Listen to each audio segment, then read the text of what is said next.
great swing beat, isn't it? Really, really is nice. My next guest won the second series of The Voice. He's gone on to do great things since then. CD's been released. He's got his third album right now, gone from strength to strength. In November last year, he released his third album called Kings of Vegas. So this is one of the tracks from it. He's embarking on a tour to go nationally, to promote that, of course. And I've got Harrison Craig on the line right now. A big welcome, Harrison. How are you? Oh, I'm great. How are you? Oh, for a young fella, I'm quite all right, thanks. Oh, good stuff, Leigh. Well, you're much younger than I am, and look, congratulations, mate. You've done so much in the short space of time since you won that great TV show. Yeah, look, it was a great launch pad for me, you know. But there's so much more to come after that. You know, you don't realise, I think, until you're in it, how much there is to do and how much to maintain and keep up, and that was, you know, part of the whole learning curve. But it's just been incredible. I'm so lucky to be doing what I want to do, and now this is the third tour, third record. It's just fantastic. I'm so thrilled. So thank you. Yeah, well, it's just getting better and better for you, isn't it? And you're going from strength to strength. I noticed on that album you've got out now, the new one, the Kings of Vegas, your voice is absolutely beautiful. You seem to have developed even further with your vocals. Oh, thank you. Yeah, look, I work really, really hard on that. You know, I think you can't ever work hard and there's always more you can be doing, is what I'm trying to say. You know, you can always be growing and expanding and working on your craft. And I think that's important to know that and to realize it. You know, and also to grow in ways that you don't expect to, because, you know, you can't stay in one place for too long, you know, because you stagnate. So for me, it's always about growing, learning, you know, and expanding. And I'm very blessed that I can do that. I've got the team around me that's allowing me to do that. So well, your mum's been very supportive, hasn't she, of you over the years, and you've had a great help there. And I suppose it was mum who encouraged you to get into singing, was it? Yeah. Look, I mean, I started to I grew up on Nat King Cole, Presley, Sinatra, the Rat Pack. You know, the whole lot. And that's because Mum was listening to those people? Yeah, absolutely. And she really inspired me, you know, on that front. And I honestly think that without that, you know, like without her drive as a younger child, that I wouldn't be where I am today. And I try to remind her of that as often as I can, you know, because, you know, she's such an incredible person, and she's done so much for me, and I just want to keep, you know, rewarding her in every way I can. So, thanks, Mum, if you're listening to this. Let's hope she is. Yeah, that's right. Does she still live down at Carrum, I think, Chelsea, isn't it? Chelsea, that's right. Yeah, Chelsea. Yeah. So we're just actually doing a reno? Facing, her place, doing a reno right now, and it's very tiresome, let me tell you. But it's good fun. So, but probably not the thing to be doing right before you go on tour. No, but, exactly. But we've got to make sure she's comfortable. So. Now, as a youngster, you started to sing very, very young. Mum sent you off to schools and so on. You went to the Jan school, didn't you? That's right. Yeah. Look, they were able to help me bring out, you know, my passion, you know, for being out there on stage and performing, and I mean, I had a great time. They're wonderful people down there at the Jan School, and in my research, I happened to have come across that some years ago. When you're on The Voice, it came out from one of my students, I'm a music teacher too, that Jessica, one of my students, knew you from the Jan School, so I knew you went down there.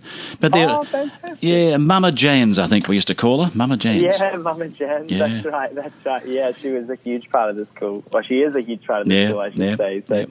Oh, that's fantastic. Yeah, no, it's a great place. Now on your new CD, Kings of Vegas, these are, of course, your favourite artists, and these tracks that you've chosen are because you've got this, I suppose, love for Nat King Cole and all these beautiful swing songs.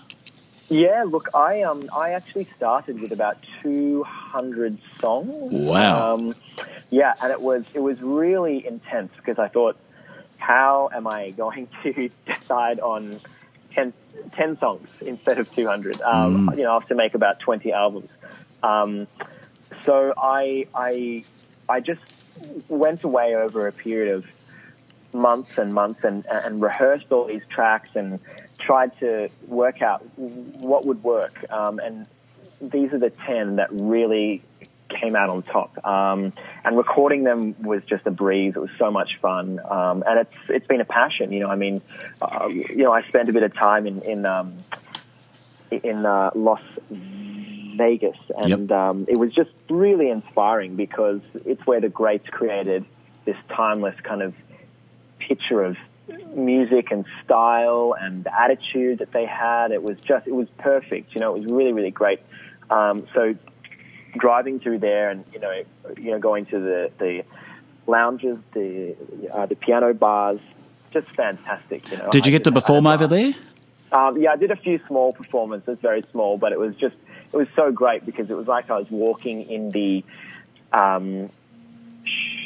shoes of a young kind of Sinatra or a Wayne Newton or a Presley. You know, the first time that they go there and they're so raw and sort of, you know, it's really grassroots kind of stuff. And I was really impressed with with the town. So yeah, it was just great.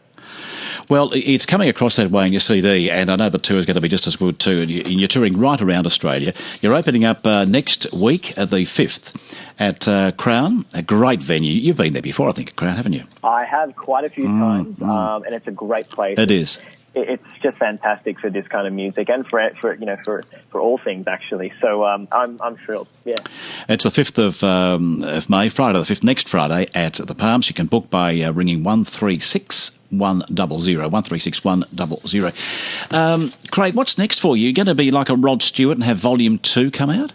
I've actually been working quite a lot, you know, on the next record, and that has sort of been, that's very consuming because I want to make it, you know, great. I want to improve on it from this one again. You know, for me, there's a lot of growth, you know, in constructing a record that is going to be better than this one even, you know, again. And, you know, that's taking a lot of time because it comes down to who do you work on it with? What are the tracks that you're going to put on there? Are you going to write some material for it? What kind of growth am I going to have in this record? It's really interesting. So for me, it's questions and working out the answers. But thus far, it's come up very, very well. So another swing-style album? You could say, yeah, a little something like that. Good. But I'll leave it up to you guys to let your minds wander. You're just teasing at the moment, aren't you? You'll see soon enough, I'm sure. Craig, Harrison, when you first went onto the TV show The Voice, did you ever feel there was going to be this far down the track and you have this sort of a life that in the entertainment industry it'll all go well for you? How did you feel? Yeah, it's always tough to know these things because, you know, it's come from a platform which is reality, so you never quite know what's going to happen. And you need to look at it and say, this could all be over and it could not even be my fault, you know what I mean? So you just need to just work as hard as you can, put in, you know, you need to give it your all. You need to be prepared to lose it all to gain it all, if you know what I mean. And you need to give your soul almost to you know, the career and what you want to do, and that's what I've been trying to do. And it's demanding, but I just love it, and I'm very pleased to be, you know, touring and recording and writing. It's a real pleasure. I tell you what, it's the best thing I could ever, you know, be doing. I can hear the passion in your voice. Yeah, that's great. Yeah. How did it feel when you were announced as being the winner of Series 2? Pretty spectacular, I'll tell you that much. It was just, you know, what a blast, because, you know, you're up there and you're thinking, wow, you know, even if it's all over now, this has been such a great ride because of the experience that I've had. You know, it's almost like trial by fire. You know what I mean? You're exposed to so much so rapidly that you just become like a sponge. You know, I guess. Well, I did anyway. And I thought to myself, you know, you can only go up from here, no matter what. So you know, what a blast to be able to win the comp, and now to you know, to be able to have my third record, third tour. It's really, really great. Congratulations to you. That's wonderful. Now, your CD is called Kings of Vegas. It was released in November. It's on CD, also digital download, and it's through Universal Music here in Australia. So go out and buy it and support this young man. Harrison, I wish you well for your tour, and particularly here in Melbourne. You'll be down at Palms at Crown next Friday. It'll be a lovely Mother's Day gift for someone to give to their mum, wouldn't it? Oh, look, that's what I've been telling all my friends, and and for everyone that I meet, I say, bring your mum, please. Yes. Because I think it'd just be fantastic. Absolutely. So I'm looking forward to seeing everyone there. I'm sure you will. Harrison, thanks for your time, pal. We'll keep in touch, and I wish you well as the tour goes on. Oh, cheers. Take care, pal. Okay, bye-bye to you. No worries. Harrison Craig.